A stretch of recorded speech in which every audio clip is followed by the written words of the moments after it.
Hello, and welcome to Biblical Scrolls, where we take a deeper dive into the hard to interpret, the obscure, or even the misinterpreted passages of Scripture. We will also look at apocryphal and pseudepigraphal texts and other historical manuscripts.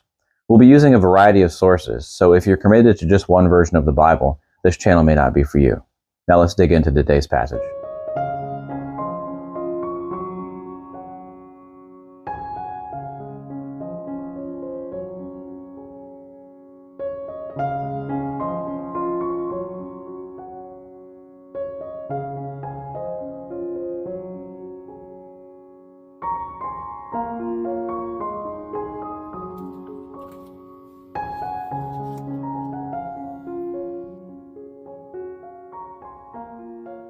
Today's passage is 1 Corinthians 11, regarding women and head coverings.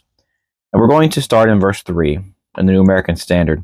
We're going to read verse 3 through 10. It says, "But I want you to understand that Christ is the head of every man, and the man is the head of a woman, and God is the head of Christ.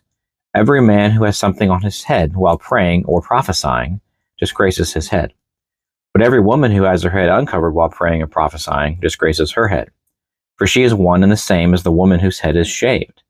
For if a woman does not cover her head, let her also have her hair cut off. But it is disgraceful for a woman to have her hair cut off or her head shaved. Let her cover her head. For a man ought not to have his head covered, since he is the image and glory of God. But the woman is the glory of man. For man does not originate from woman, but woman from man. For indeed man has not created for woman's sake, but woman for man's sake. Therefore, the woman ought to have a symbol of authority on her head because of the angels."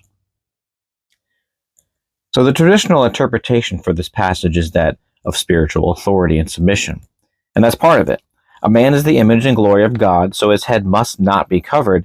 But since the woman is the glory of man, she ought to have her head covered as a symbol of authority. Notice in verse 5, it only applies when the woman is praying or prophesying. In other words, while she is the focus or attention is directed toward her.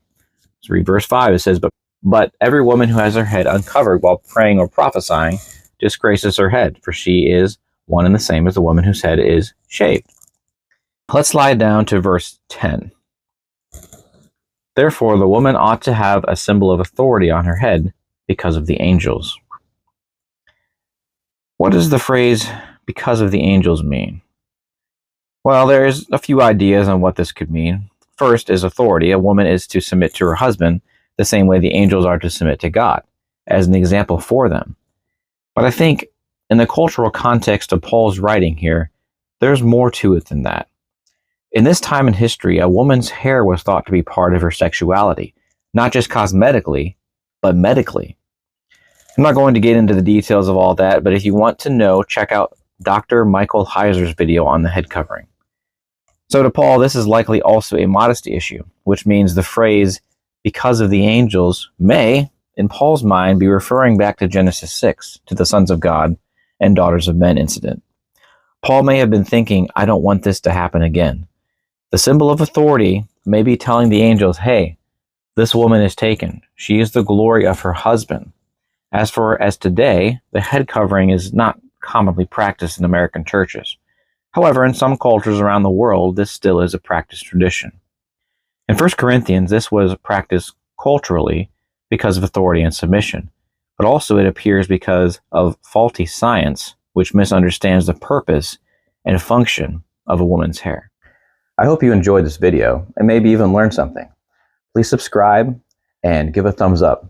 The topics on this channel are difficult and sometimes there's a difference of opinions, but that's okay. Be blessed, be encouraged, and I'll see you in the next video.